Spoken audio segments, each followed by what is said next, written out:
Purifiquem o coração, reconheçam a sua miséria, lamentem, chorem, que o riso de vocês se transforme em pranto e que a alegria de vocês se transforme em tristeza. Humilhem-se diante do Senhor e Ele os exaltará. Que texto, hein?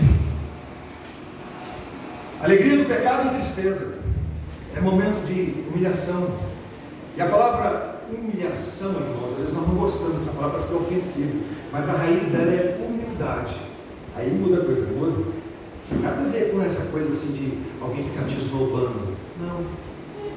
Humilhação tem a ideia aqui na Bíblia de humildade. É por isso que ninguém nunca humilhou Jesus Cristo, porque ninguém humilha um homem humilhado. Humilha? Alguém que é humilde de coração vai ser humilhado em algum momento? Claro que não. Então esse é o momento que nós vamos interceder, nós vamos orar, nós vamos clamar ao Senhor.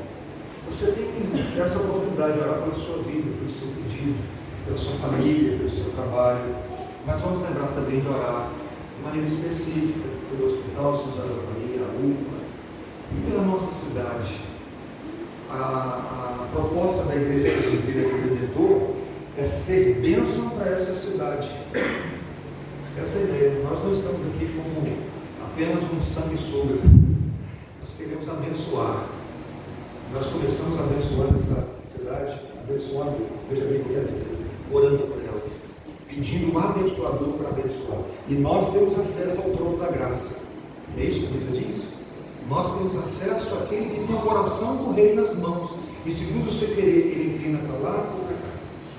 Esse é o momento. Coloque o seu pedido diante do Senhor. Vamos orar com ele.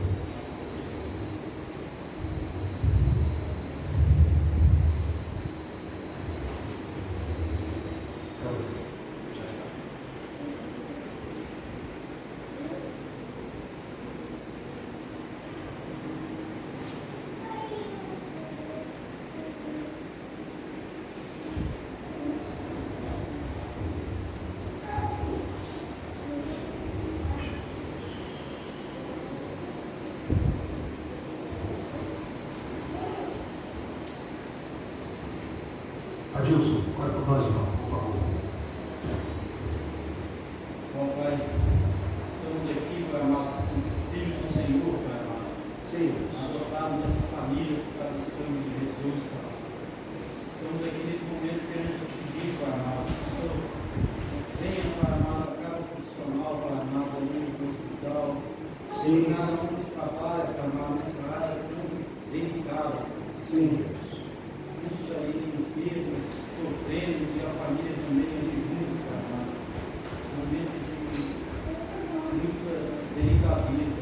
E sei que o Senhor, Pai amado, tem dado força a cada um.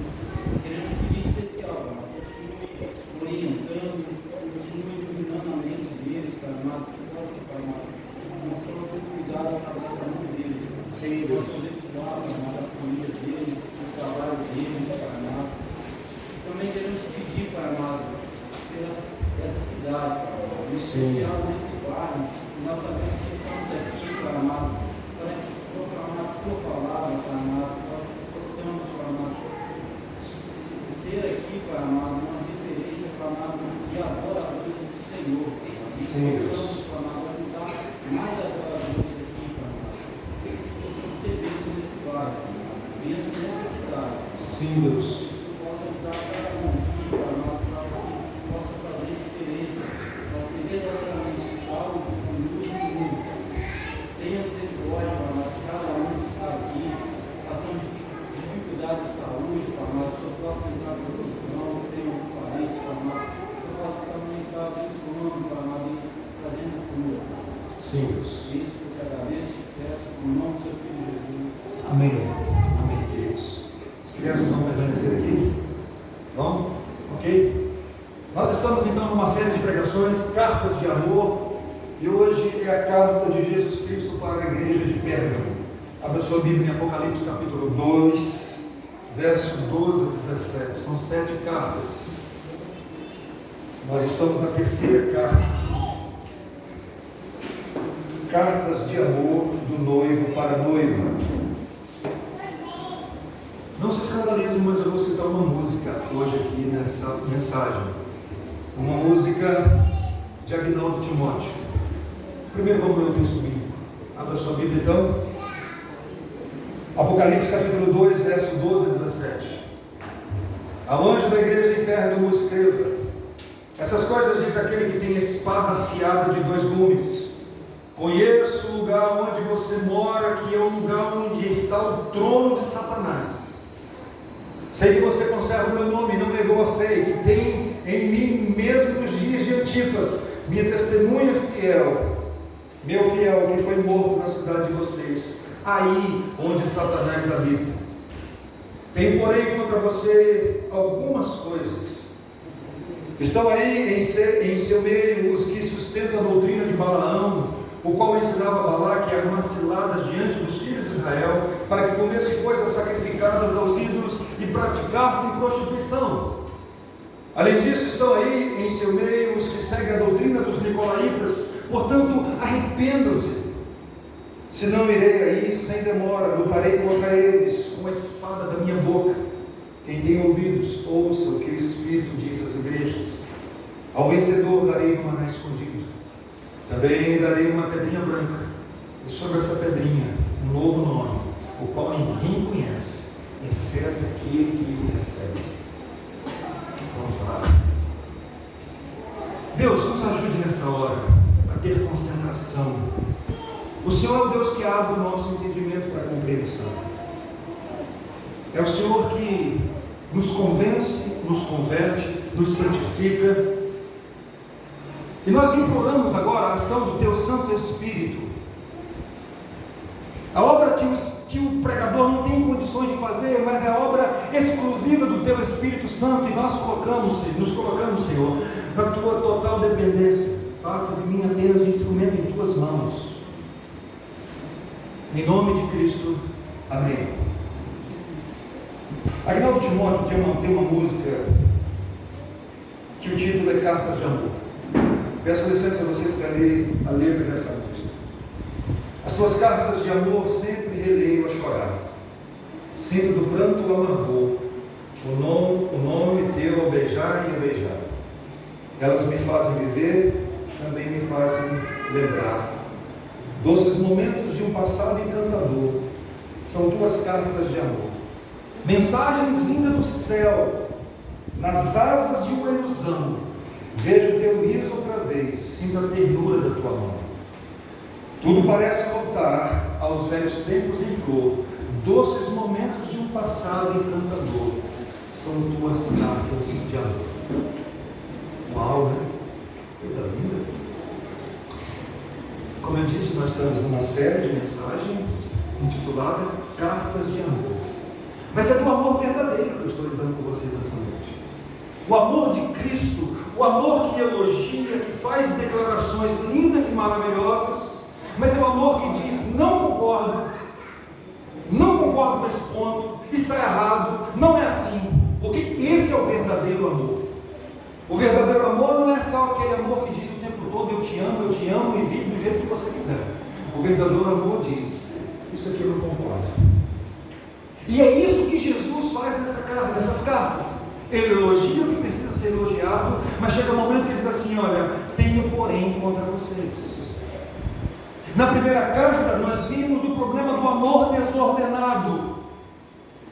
E Jesus disse para a igreja: vocês abandonaram o amor primeiro, o primeiro amor. O amor de vocês está desordenado. Vocês precisam se arrepender. É preciso mudar. Na segunda carta nós vimos sobre a necessidade de continuar sendo fiel, e a fidelidade leva ao que, irmãos? Ao martírio. Diferente da teologia da prosperidade, que diz que se você for fiel a Deus, nada de ruim vai acontecer com você, Jesus não ensinou isso. Quanto mais fiel a Deus, mais você vai passar por situações talvez difíceis. E alguns vão experimentar a morte por causa da sua fidelidade a Deus. Nós vimos isso na semana passada. Não significa que Deus te abandonou, porque Ele jamais te abandona. Ainda que você tenha que passar pelo vale da sombra da morte, o Senhor está conosco. Ele não promete nos livrar sempre, o que Ele promete é presença contínua. Todo momento eu estou com vocês, jamais abandonarei vocês. E a carta de amor de hoje, essa carta para a igreja de Pérgamo quer nos ensinar sobre o perigo de resistir ao ataque que vem assim e não se preocupar com a porta dos fundos. Porque às vezes nós resistimos bem. O ataque visível aqui, aquele que está vindo assim, muito claro para nós, mas as portas do fundo, dos fundos, ela está sem tranca. E é por aí que Satanás quer agir, na minha vida e na sua vida. Como a igreja pode permanecer fiel sem se misturar com as heresias e com o mundanismo? Como? Existe essa possibilidade? Essa é uma carta muito atual, é para mim, é para você, principalmente porque nós vivemos um momento muito especial da história. Estava compartilhando no caminho, momento do relativismo, não existe nada certo nem errado, cada um tem a sua verdade, e nós ainda temos que lidar com as idolatrias do nosso coração, com as nossas paixões, com o pecado restante e com o mundo que vem sufocando o tempo todo. O bafo da serpente está em todos os lados. Não existe mais uma definição de verdade. Não existe para quem não acredita em Deus. Para nós, sim, né? Amém, irmãos? Amém. Esse é o ponto. Como viver no mundo caído? O ponto central dessa carta é da igreja sobre o risco do engano doutrinário que leva à imoralidade.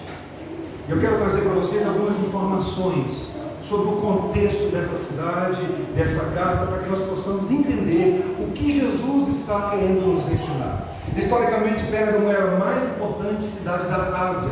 Depois da morte de Alexandre o Grande, o famoso Alexandre o Grande, no ano 333 a.C., Pérgamo se tornou a capital da Ásia durante 400 anos. Tinha na cidade de Pérgamo uma famosa biblioteca com 200 mil pergaminhos. Imagina isso. Era a segunda maior biblioteca do mundo, da época, daquele mundo, do mundo da época. Só perdia para Alexandria. E alguns estudiosos afirmavam que o nome de Pérgamo é por causa da biblioteca. Pergaminhos, cidade chamada Pérgamo. Um outro lado relevante sobre a cidade de Pérgamo era o culto a Esculápio. Já ouviu falar em Esculápio? Era o Deus Salvador, o Deus da serpente das curas. Agora vocês vão saber se já ouviu falar em Esculápio. O emblema de Esculápio era uma serpente e um bastão. Dê uma olhada no colete do seu médico. Tem nada a ver. Esse é o símbolo. A serpente e o bastão. Lá nessa cidade existia um culto a esse Deus, símbolo da medicina até hoje. O Deus Esculápio. Pérgamo era conhecido como centros religiosos dos templos para Zeus, Atena, Dionísio e Esculápio, que eu acabei de falar para vocês. E Esculápio era muito famoso porque era o Deus da cura, atraía os enfermos. E aqui há uma tensão muito grande, irmãos. Por quê? Esculápio era chamado de Salvador, Zeus também era chamado de Salvador, e tinha um outro problema: César era chamado de Senhor. E tudo isso acontecia na cidade de Pérgamo. Um culto a César, onde você dizia César é Senhor. Um culto a Esculápio, onde você dizia Esculápio é Salvador. E quem é que recebe esses dois títulos para nós, discípulos de Jesus Cristo? Quem é Salvador e Senhor? Só Jesus Cristo. Aí imagina você na cidade de Pérgamo. Quem é Senhor para a sua vida? César ou Jesus Cristo, Paulo? Quem é Senhor, quem é salvo, quem é o seu Salvador? É o Esculápio, Zeus ou Jesus Cristo? O tempo todo vivendo essa tensão. O tempo todo. E isso gerava uma perseguição muito grande. E ali o governador era louvado, ali os templos pagãos eram dedicados ao culto a César, ali era exigido dos discípulos de Cristo que oferecesse incenso à imagem do imperador. Pelo menos uma vez por ano, todo mundo na cidade tinha que dizer: César é Senhor. Você poderia ir ao seu culto, mas no dia do culto do imperador, você era obrigado a confessar: César é Senhor. E aí? A conhecida Pax Romana era falsa porque ela era alcançada através das guerras, armas de um governo autoritário, um instrumento paz de Roma era uma cruz. Mas em qual sentido? Você morreria crucificado se não seguisse, se não cultuasse. Já ouviu falar da Pax Romana? Era assim que acontecia. Uma situação dificílima, e os povos conquistados por Roma eram obrigados, sim, a adorar.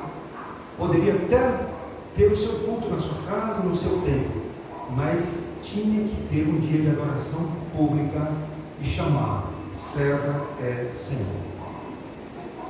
Olha o que John Stott diz. Assim, Apocalipse 13 é uma paródia satânica de Romanos 13. O que está escrito em Romanos 13, irmãos? Quem é bom de Bíblia aqui? Romanos 13 diz que nós devemos honrar as autoridades. São ministros de Deus. A palavra ministro ali é diáconos. A mesma palavra para Cristo também. Servo de Deus. Jesus não disse assim: eu não vim ser servido, mas vim para servir. Romanos 13 então diz para nós que toda autoridade procede de Deus.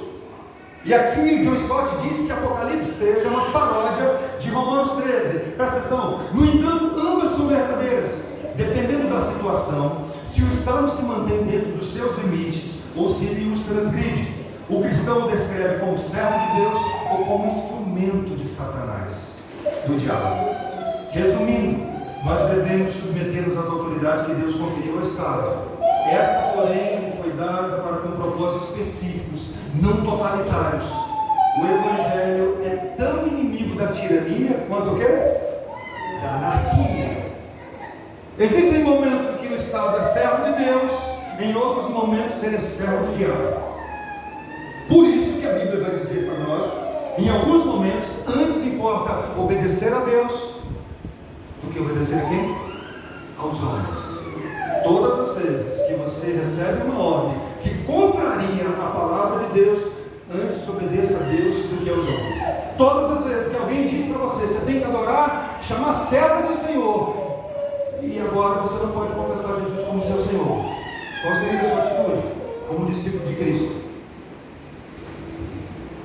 Chamar César de Senhor, porque isso gera perseguição. E se você não participa, você perde o seu emprego, você agora não consegue abrir o comércio e a situação complica. E aí Jesus então começa essa carta dizendo: olha como Jesus começa essa carta, projetando a Deus.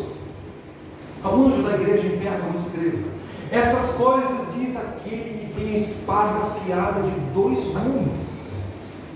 A espada afiada é a ideia de executar. A espada afiada de 2 gumes era o símbolo da justiça romana.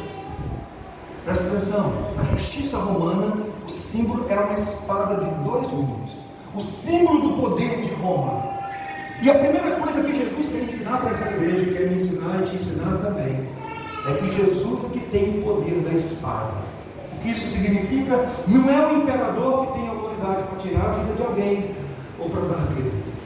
A nossa vida pertence ao Senhor, não é o Estado. Eu tenho uma espada afiada nas minhas mãos. E isso transmite para a igreja a ideia de que o verdadeiro juiz desse mundo é Cristo exaltado, não os oficiais romanos. O poder final pertence a Cristo, e nada que os inimigos façam mudará isso. Te traz consolo? Saber que se começar a se estourar uma perseguição aqui hoje no Brasil, a espada afiada não está nas mãos de ninguém mais de Cristo? Traz consolo de verdade? E olha o que Jesus diz mais: conheço o lugar onde você mora, que é o lugar onde está o trono de Satanás. Sei que você conserva o meu nome, não negou a fé que tem em mim, mesmo nos dias de Antipas, minha testemunha, meu fiel, que foi morto na cidade de vocês, aí onde Satanás habita. Meu Deus, que texto é esse? Jesus diz aos seus discípulos: conheço onde vocês vivem. Gente, isso me dá um consolo. Não dá para você não. Jesus conhece os becos, o dono da padaria, as ruas, o dono do açougue. Eu conheço onde você vive. Jesus está dizendo o seguinte: eu não estou falando para estranhos, eu não estou falando falando para alguém que está peregrinando assim, sem saber onde mora, não conheço a cidade de vocês, quando ela foi fundada, todos os detalhes, quem é o poderoso dessa cidade, quem passa dificuldade nessa cidade, quem são os covardes dessa cidade, quem são os bandidos dessa cidade, eu conheço os moradores de rua dessa cidade, eu conheço a cidade onde vocês moram. Eu já falei para vocês que a ideia de conhecer aqui é conhecer profundamente, conhecer os detalhes, os porões. O dono da padaria, Jesus está dizendo, eu conheço, até porque não foi ele que disse que estaria conosco todos os dias da nossa vida até a consumação dos séculos. Mas Pérgamo é onde Satanás habita, onde Satanás estabeleceu o seu trono. Presta atenção, irmãos. Diferente de Deus, que é onipresente, está presente em todos os lugares, ou todos os lugares estão presentes diante de Deus, em Pérgamo havia um trono de Satanás. Mas o que significa, irmãos, trono de Satanás? Algumas interpretações. Pérgamo era o centro da religião pagã. Pérgamo era o centro do culto ao imperador. Como afirmei para vocês, ali César era chamado de Senhor. E a melhor opção é essa, porque ali o imperador era chamado de Senhor, de Quírios, Senhor de todas as coisas. Mas lá também, como eu já dei início aqui, Pérgamo tinha um templo onde a serpente era adorada, o Deus escalado, a antiga serpente, onde Apocalipse fala tanto de Satanás como a antiga serpente. E Jesus não era reconhecido nessa cidade como Senhor e como Salvador. Jesus não identifica Roma como o diabo, mas como veremos, ele acredita que o diabo tem usado Roma para seus próprios fins, principalmente para atacar a igreja. E Pérgamo era a sede do governador romano de toda a região, e eles viviam no domicílio de Satanás. Ser crente lá não devia ser fácil, não é? Hein? Culto a Satanás a todo momento.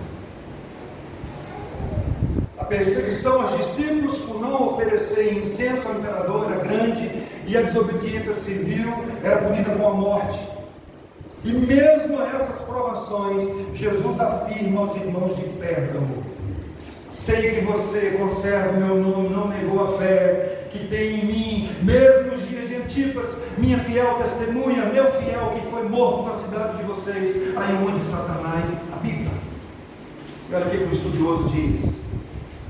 Ali era exigido dos cristãos que oferecessem incenso à imagem dos imperadores e confessassem que César é Senhor. Havia então uma disputa de lealdades. Dois senhores exigiam submissão. Diante de qual trono os cristãos se prostrarão? É uma pergunta implícita na carta. Foi Jesus que disse certa vez: não existe possibilidade de servir a dois senhores. Ou você vai ser fiel ou infiel, ou não tem jeito. E apesar de todas essas dificuldades, dessa Babel religiosa, eles são elogiados por Cristo. Vocês não negam meu nome, vocês estão confessando meu nome, vocês não estão arredando o pé, estão firmes. E a perseguição era tanta que um homem chamado Antipas, fiel testemunha de Cristo, morreu por causa de Cristo. Quando o Apocalipse foi escrito, esse homem já havia morrido, mas todo mundo conhecia a história de Antipas. E o testemunho de Antipas é: meu fiel, o qual foi morto entre vós, onde Satanás habita. Um belíssimo testemunho, um testemunho de fidelidade, de alguém que não negou o nome de Jesus Cristo. E sabe como esse homem morreu? Os historiadores dizem que pegaram um boi de bronze e colocaram ele dentro desse boi de bronze e colocaram no fogo para cozinhar ele. E ele, mesmo diante dessa dificuldade toda, não se apostatou. Fiel testemunho, morreu pela fé. Ele resistiu à apostasia até a morte. Queridos irmãos, nós não podemos ignorar a presença de Satanás nesse mundo. A Bíblia diz que ele anda ao nosso derredor, querendo devorar, querendo destruir ao arqui-inimigo. Não é brincadeira. Não é brincadeira de Deus. Satanás existe. E a vida cristã é desafiadora. É o tempo todo, nós estamos lutando. E às vezes lutamos com armas carnais, quando a Bíblia vai dizer que a nossa luta não é contra carne e sangue, mas contra principados e potestades. E depois desse belíssimo testemunho de Antipas, desse elogio de Jesus afirmando: olha, vocês estão firmes no meu nome, mas eu tenho porém contra vocês algumas coisas. Olha o que o texto diz: tenho porém contra vocês algumas coisas. Estão aí em seu meio os que sustentam a doutrina de Balaão, o qual ensinava a Balaque a armar ciladas diante dos filhos de Israel, para que comessem coisas sacrificadas aos ídolos e praticassem a prostituição. Uma conjunção adversativa: tenho porém contra vocês algumas coisas. Irmãos, não pisquem agora. Nós temos aqui nesse texto uma verdade difícil de engolir, um belíssimo testemunho de um homem fiel a Deus, mas só exemplo não resolve. Não basta ter um bom testemunho de alguém convivendo com você, só o testemunho em si não transforma a sua vida. Eu não estou afirmando aqui que você não precisa testemunhar bem de Cristo. Não é isso que eu estou falando. Mesmo diante de um belíssimo testemunho, as portas do fundo, dos fundos, estavam abertas. E eu vou explicar o que eu quero dizer com portas dos fundos. Balaão foi um homem que foi chamado para amaldiçoar o povo de Deus um dia, contratado para isso.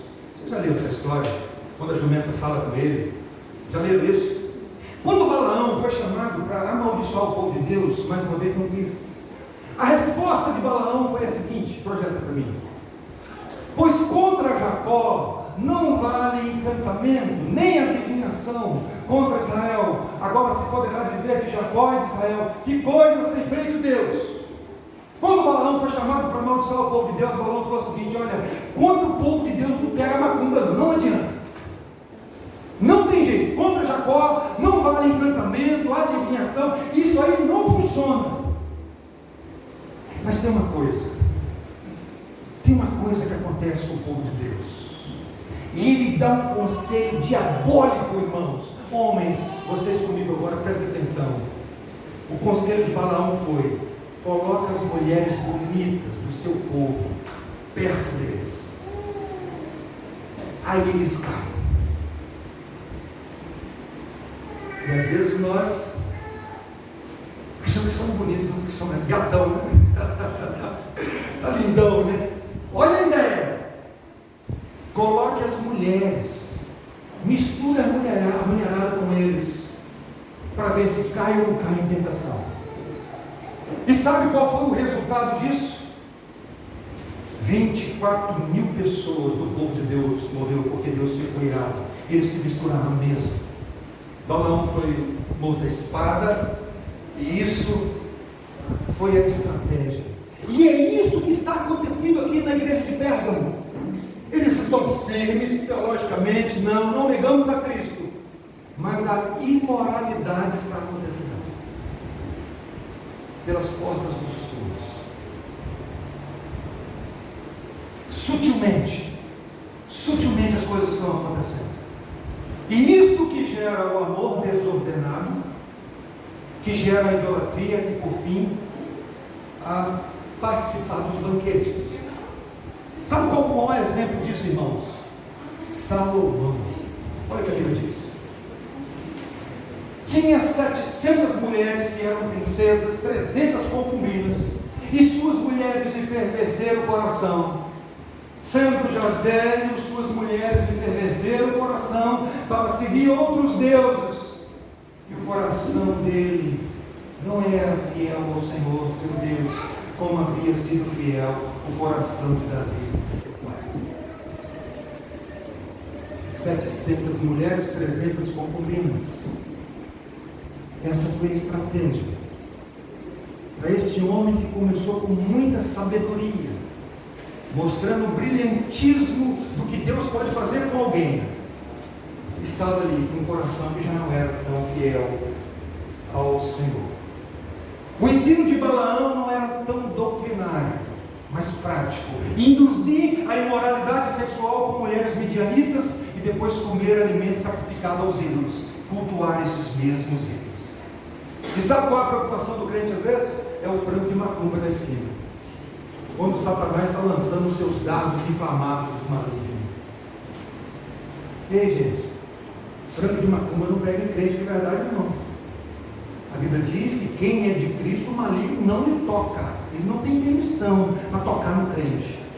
Mas o que ele pode fazer é te instigar, te tentar, colocar diante dos seus olhos aquilo que você deseja no fundo do seu coração. E é isso que ele fez. E é isso que Jesus está alertando aquela igreja, e ele também está nos alertando nessa noite. Cuidado com a doutrina de Balaão. Balaão é sagaz. Além disso, estão também aí em seu meio os que seguem a doutrina dos nicolaítas. Quem são os nicolaítas? Falsos mestres que ensinavam e continuam ensinando até hoje uma doutrina maligna. Não existe negócio de pecado, gente, para com isso. Que vale o amor. Deus não é amor? Ou não é? Então o que importa é o amor, vamos amar, gente. Por que não amar? Basta você ter, presta atenção, uma reserva mental. Olha só, Jesus é meu salvador aqui. Basta você ter então uma reserva mental e não tem problema. Irmãos, isso é tão sutil. Isso às vezes parece até naqueles vídeos de Instagram, assim, com uma mensagem bonita. Já viu aquelas mensagens assim, bem, aquela mensagem motivacional? Você fala assim, isso é de Deus. O cara bota uma voz assim, bem aveludada, né? E você fica, meu Deus, isso é para mim, que eu quero amar, eu estou precisando amar. Não é assim? Vocês estão entendendo, gente? Estão entendendo muito, verdade? Apesar do exemplo de Antipas, que foi fiel, alguns cristãos estão seguindo outro caminho. E Jesus aqui é específico, alguns membros da congregação, a ideia aqui de que havia ali na igreja de Pérgamo algumas pessoas que já estavam vivendo debaixo dessa doutrina de Balaão. Alguns entraram por esse caminho. E qual é o remédio? Quem sabe você está nesse caminho nessa noite? Para eles e para nós. Qual é o remédio para nós? Palavra de Deus. Portanto, arrepende-se. Se não irei até aí sem demora, lutarei contra eles com a espada da minha boca. Sabe o que é curioso? É que Jesus não fala que eles não eram discípulos. Jesus não fala, não, esse pessoal não é crente não, gente. Não. Eles estão no laço. O que demonstra o verdadeiro cristão não é a vida perfeita, mas é arrependimento. Por isso que o remédio de Jesus Cristo para mim e para você, sempre diante do pecado, é arrepende. Arrependimento. A solução é sempre essa, e a falta de arrependimento demonstra o lado que você está.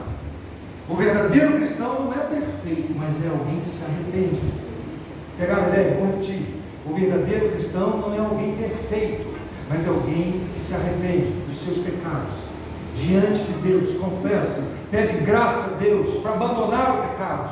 Eu comecei a ler o clássico do C.S. Lewis, Cristianismo Puro e Simples, e olha o que o C.S. Lewis diz.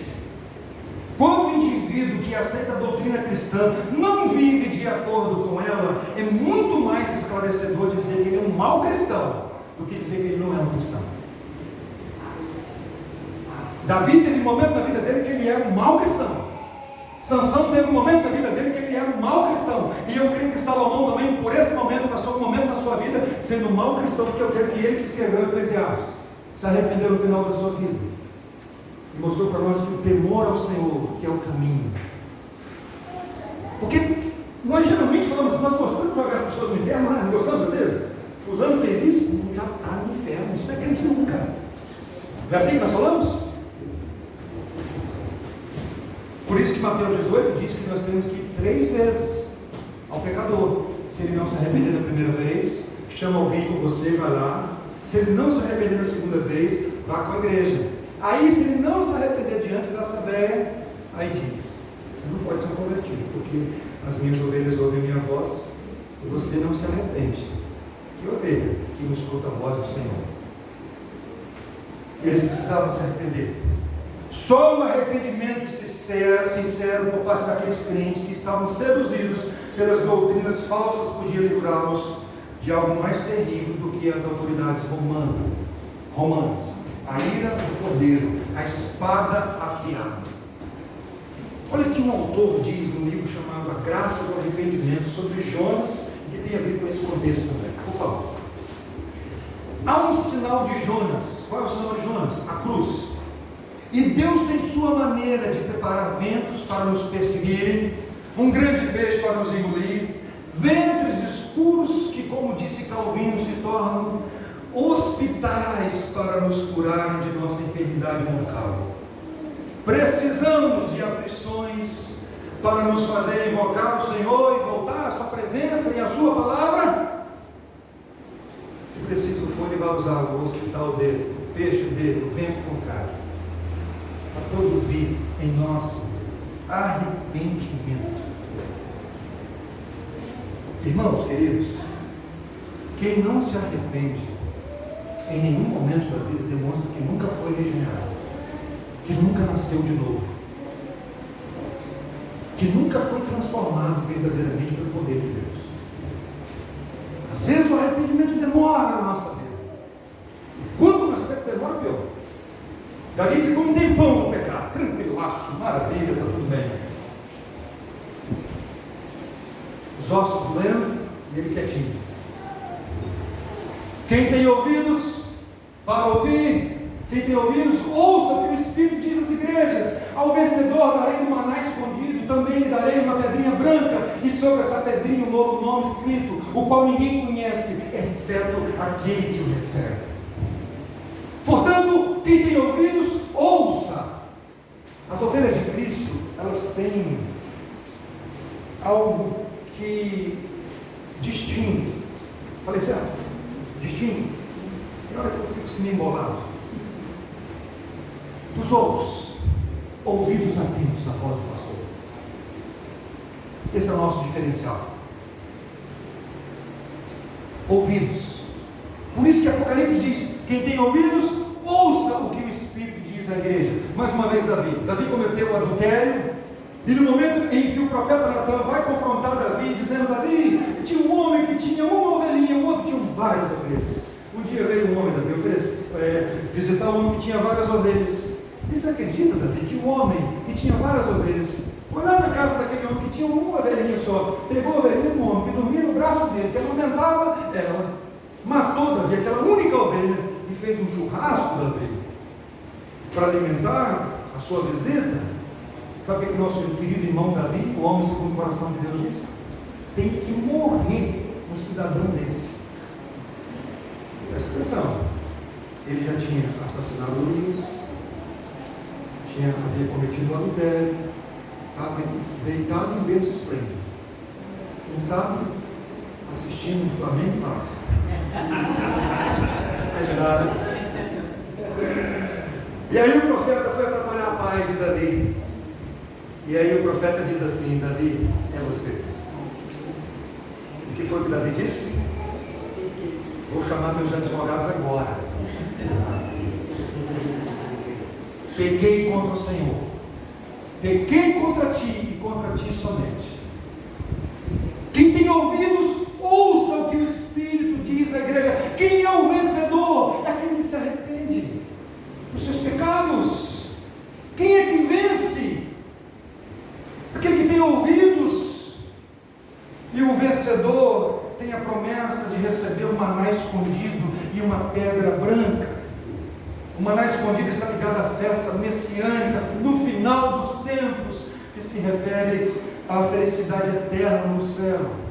Cristo com toda a plenitude, Cristo que é escondido de alguns hoje, revelado para alguns hoje, mas que será plenamente revelado aos seus naquele grande dia. Cristo que é a nossa comida espiritual. Por isso eu comecei lendo hoje o texto bíblico sobre Cristo ser nossa verdadeira comida, o maná que desceu do céu. E essa pedrinha branca pode ter dois significados, eu vou dizer qual que eu concordo, qual que eu sou mais inclinado. Primeiro, era uma espécie de entrada para o banquete, era considerada um bilhete para admissão na festa messiânica. Segundo, nos tribunais romanos, no momento da sentença, aquele que recebia a absolvição ele recebia uma pedra branca, e o condenado pedra preta. O cristão é declarado justo, inocente, sem culpa, diante do trono de Deus. Pedra branca, justificado. Nenhuma condenação há para aqueles que têm Cristo Jesus, porque Ele é um vencedor, porque Ele se arrependeu dos seus pecados. E preste atenção, irmãos, é ficha limpa diante de Deus alguém que se arrepende. É ficha limpa. Se vocês perceberam a leitura do texto, quando eu citei Salomão foi fiel a Deus o tempo todo? Sim ou não? Não. Davi foi fiel a Deus o tempo todo? Sim ou não? Não. Mas Davi se arrependeu, não se arrependeu? E o que Deus diz? Você não foi fiel com seu pai. Aí coloca Davi como exemplo. Já pensou? Você não foi fiel como seu pai. Jesus então está dizendo que os vencedores receberão um novo nome. John Stott diz que o maná escondido é Cristo, o novo nome é Cristo. Vamos nos deliciar com o maná e compreender esse novo nome. Esse novo nome que é o próprio nome de Cristo. Esse maná escondido se refere ao que Jesus Cristo é para os seus discípulos. Resumindo, o maná e a pedra branca são símbolos escatológicos. Escatologia é doutrina dos últimos dias, relacionada à festa messiânica no escatom, naquele grande dia, o melhor dia da sua vida. Isso tudo tem a ver com o final, com o grande final, o último dia. Não pisque, irmãos. Havia uma figura no Antigo Testamento chamada sumo sacerdote. Esse homem era separado por Deus para entrar no lugar chamado Santo dos Santos, uma vez por ano, com um sacrifício. Havia um temor do povo de Deus, porque lá no Santo dos Santos tinha a Arca da Aliança, uma caixa com dois querubins olhando seriamente para dentro da caixa, coberta com uma tábua de ouro chamada propiciatório, onde ali o sumo sacerdote entrava e aspergia o sangue em cima daquela tábua de ouro. A lei de Deus estava dentro da Arca da Aliança. Os querubins simbolizando a santidade de Deus, exigindo a punição por aqueles que quebraram a lei de Deus. Mas agora o sangue derramado em cima da Arca da Aliança, que cobre todos os nossos pecados. Eles olhavam para a lei e a lei estava coberta de sangue, que é o sangue de Cristo que nos reconcilia com Deus. Havia um temor, e esse sumo sacerdote, ele andava na testa com uma placa de ouro escrito: separado para o Senhor. Olha o texto: faça também uma lâmina de ouro puro e grave nela a maneira de gravuras de sinetas as seguintes palavras: santidade ao Senhor. Todo mundo que se relacionava com o sumo sacerdote reconhecia ele com o nome na testa. Esse aqui é separado para Deus. E olha que William Hendricks diz: assim como na antiga dispensação o nome de Jeová está escrito na fronte do sumo sacerdote para indicar que ele era especialmente consagrado como servo de Jeová, assim os crentes, frequentemente chamados de sacerdotes em Apocalipse, terão um novo nome escrito na fronte, a saber, o nome de Cristo, seu novo nome. Não é mais André, é Cristo. Não é mais Elaine, Cristo. Agora, gente, para pensar sobre isso. No céu, no novo céu e na nova terra, todo mundo. E aí, Cristo? O Cristo lá. O Cristo lá atrás, mexendo nos sombras. Na glória, queridos, nós receberemos uma nova santidade, uma nova visão e, portanto, receberemos um novo nome. Termino com algumas aplicações para nós. Primeiro, mesmo com um belo testemunho de fé, a igreja não seguiu o exemplo de Antipas. Eu sei, irmãos, que nós clamamos pelo bom testemunho. As pessoas às vezes falam assim, a pessoa não vive o que prega, mas sim, as pessoas falam, mas não vive. Ei, eu já falei para vocês que ninguém vive 100%. Todos nós temos incoerências. E essa ideia aí, ele fala, mas não vive, ali tem um bafo da serpente junto, para desqualificar a gente. E olha o que o José Mabessa diz: vive o que prega e nós vamos crer, diz o mundo. Cristo viveu e pregou o que viveu. Então todo mundo creu? Todo mundo amou Jesus? Sim ou não? Chamaram de quê? Beelzebul, de diabo. Ele fazia o que fazia pelo poder de Satanás, que era um glutão, um pecador. Nós precisamos infinitamente mais do que bons exemplos. Infinitamente mais do que bons exemplos. E nem Cristo pode ser para nós apenas um bom exemplo, porque se Jesus for apenas um bom exemplo para nós, Ele vai te esmagar, porque nunca você vai conseguir chegar no nível dele. Nunca. Nós precisamos de Cristo como nosso Redentor, como nosso Salvador. Porque Jesus, como nosso Salvador, Ele nos resgata de nós mesmos. Ele nos reconcilia com o Pai e enche o nosso coração de esperança. Pergunto para você, quem é Jesus para você nessa noite? Quem é Jesus para você? E nós não vamos perceber que Cristo é tudo até que Cristo passa a ser tudo que nós temos. Tudo que nós temos. Paulo diz assim aos Coríntios: mas vocês são dele, em Cristo Jesus, o qual se tornou para nós, da parte de Deus, sabedoria, justiça, santificação e redenção, para que, como está escrito, aquele que se glorie-se no Senhor. Cristo é isso tudo aqui para nós. Ele é sabedoria. Você já não é mais tolo, se você tem a mente de Cristo, diante de Deus você não é chamado de tolo mais. Cristo é a nossa justiça. Nós que não temos justiça própria, Ele agora é a nossa justiça. Eu me coloco diante de Deus com a justiça de Cristo. Cristo é a minha santificação. Mesmo ainda sendo essa pessoa imperfeita, que peca, que desobedece a Deus, Cristo é nossa redenção. Ele pagou o preço do nosso resgate. Ao contrário dos 200.000 volumes da biblioteca de Pérgamo, nós temos um livro. Ao contrário de vários templos, nós somos o templo do Espírito. Nós, povo de Deus, nós não temos vários deuses. E nós não oferecemos sacrifício para aplacar a ira do nosso Deus. O que nós fazemos é arrependimento. O que nós precisamos ter é arrependimento. Arrepender-se dos nossos pecados. É assim que nós caminhamos com Deus. Nem oferecendo sacrifício, incenso, nada disso. Jesus é suficiente. Segunda aplicação, queridos, nós precisamos ter uma visão menos romantizada dos nossos dias e dos dias que nós vamos enfrentar. Sabe por quê? No fundo, nós acreditamos que o mundo está melhorando. Nós somos criacionistas na igreja, mas evolucionistas na nossa cosmovisão, na nossa maneira de enxergar o mundo. Não é assim que nós falamos às vezes? Como isso pode acontecer nos nossos dias? Nós falamos assim?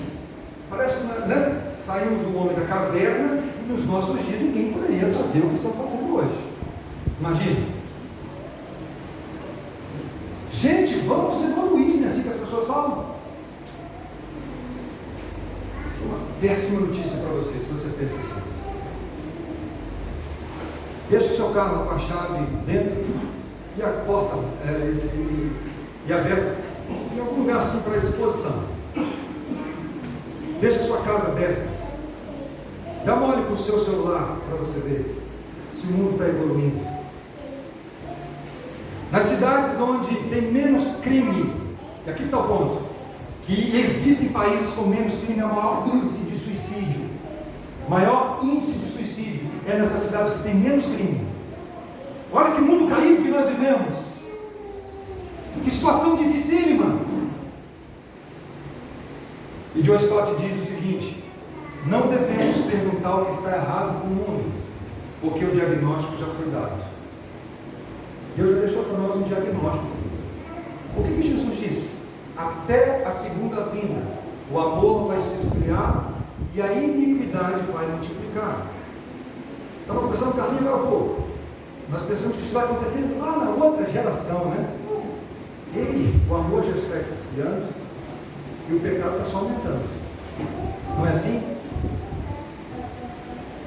Terceira, Satanás conhece as janelas do nosso coração. Essa doutrina de Balaão. Ele conhece o nosso olhar, gente. Conhece os nossos arrepios. E mais uma vez, você às vezes fica preocupado tanto, né? Se no carnaval a música é para Satanás ou é para... Irmão, você vai esperar do carnaval uma música para Jesus? Você está falando sério mesmo? É sério mesmo que você está esperando um hino lá no carnaval? Não acredito que você está pensando assim, não. Mas o problema não é o carnaval, gente. O problema não é.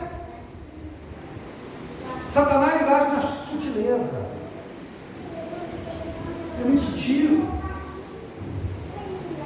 E qual foi a última vez que você se colocou assim diante de Deus? E não nos deixe cair em tentação, mas livra-nos do mal, pois é o reino, o poder e a glória para sempre. Amém. Qual foi a última vez que você fez essa oração? Senhor, não me deixe cair na tentação e livra-me do maligno. Você tem consciência que você está vivendo num mundo onde você é tentado o tempo todo e Satanás está aí e ele age com sutileza? O ouvido mais perto da minha boca, mais uma vez, é o meu. Qual foi a última vez que eu fiz essa oração? Por último, a palavra trono ocorre 42 vezes no Apocalipse. 40 ocorrências se referem ao trono de Deus e 2 ao trono de Satanás e da besta. Em outras palavras, não é Satanás que está no controle de tudo, é Deus. Saiba disso. Quem controla, inclusive Satanás, é Deus. Ele não tem liberdade para fazer o que quer. Mas a Bíblia diz para mim e para você: vigiar. Satanás está doidinho para te devorar, para me devorar. Portanto, vigia. Vamos orar? Vamos falar com Deus.